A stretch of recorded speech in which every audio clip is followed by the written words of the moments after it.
The black mantle fills the frame from above. At first it looks like a sheet of wet darkness, hanging in a narrow hollow. No head lowers, no eyes open, no limbs reach. The creature is only a heavy black draped body, suspended in the dark, silent enough to be mistaken for cover. Then the edge moves. A pale line appears around the entire skin perimeter. It widens, it separates. Thousands of soft white tooth-lobes unfold from the border, not from one mouth, but from every side at once. The trapped body beneath it presses against the ground. The mantle does not chase, it only lowers. The teeth begin folding inward. This is the Black Jaw-Mantle. It has no face because a face would be useless to it. It has no front, no jaws at one end, no skull built around a bite. The whole outer border of the creature is the mouth. Its body is a black digestive covering, and the center beneath the mantle becomes a silent pressure field only after the tooth edge seals completely. The prey does not understand that at first. It thinks it has found shelter. The enclosure is dark. The black shape above it hangs like a dead covering, blocking the open space beyond. The prey pulls its body under the mantle's center to hide from movement outside. For a moment, it is safer in the shadow. Then the shadow grips the ground. The skin edge touches down in a wide ring. The pale tooth-lobes pulse under the black border. They are not hard like blades. They are soft, flexible, wet, and alive. Each lobe bends inward, testing the distance to the next. A circular mouth begins to form around the prey without ever revealing a face. The first seal fails. One part of the edge catches on a ridge in the floor. A tiny gap opens between two tooth-lobes. The digestive pressure cannot build. The mantle tightens, but the center remains only dark and heavy. The prey pushes toward the gap, sensing a weakness in the ring. The jaw-mantle reacts by spreading wider. Its black skin flows over the floor like a living cloak. More tooth-lobes unfold from the edge. The gap narrows. The prey presses against the underside of the mantle and finds no eyes, no throat, no central opening, no point to strike. There is only the black surface above and the teeth closing from every direction around it. The creature's rule is simple. It can only feed when it fully covers the prey.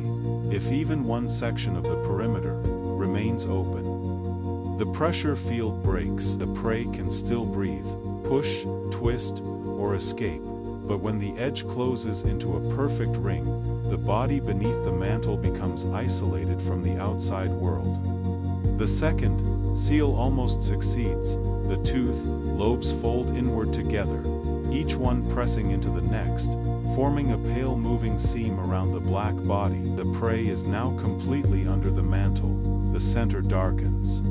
The ground beneath it shivers. The pressure field begins to form, not as a mouthful of teeth, but as a silent compression inside the creature's covered center. The prey twists. A small fold of its own body wedges under the edge.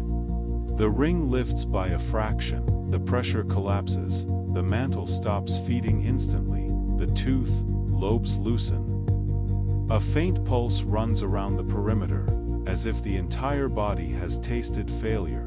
For the first time, the prey moves toward survival. It pushes the fold farther under the border, forcing the gap wider. Air moves beneath the edge. The jaw-mantle cannot digest through an incomplete seal. It must either reposition or lose the meal. The black body rises only slightly, not enough to release the prey, just enough to slide. Its entire mass shifts across the ground without lifting a head or stepping with limbs. The mantle is the body. The body is the trap.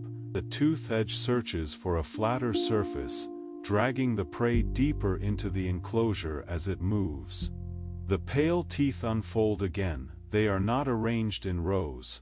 They are arranged in a living border, each lobe bending inward from a different direction. The prey is surrounded by a mouth that has no center. The black skin sags above it, the edge lowers. The failed gap disappears beneath the moving perimeter. Now the seal becomes complete. The tooth lobes fold inward and lock against one another. The black border tightens into a perfect ring. No gap remains. The center of the mantle goes still. The digestive pressure field begins. Nothing chews, nothing tears. The prey is held in a silent zone beneath the black skin, where the mantle's center presses evenly from above, below, and around the body. The tooth edge is only the seal. The digestion happens in the darkness inside the covered space. The prey's outline fades beneath the mantle. Its movements become smaller. A bulge moves once against the black surface, then flattens. The tooth lobes around the edge pulse in sequence, maintaining the seal. This is why the jaw-mantle is dangerous in enclosed spaces. Open ground can break its seal. Uneven surfaces can save prey. A ridge, a crack, a hard corner, or a sudden gap can interrupt the pressure field. But in a smooth dark chamber beneath a heavy black body that covers everything, the prey has almost no way to force an opening. The mantle waits until the pressure field finishes slowly. The center of the black skin becomes flatter. The tooth lobes withdraw slightly but remain closed. The prey no longer pushes upward. The creature does not show satisfaction, hunger, or anger. It has no face to express any of those things. It only changes shape. The edge releases last. One tooth lobe opens, then another.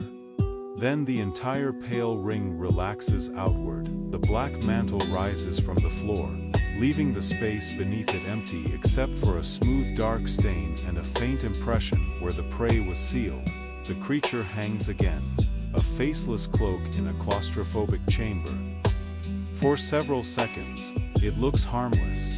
Then the pale line around its entire edge begins to open again.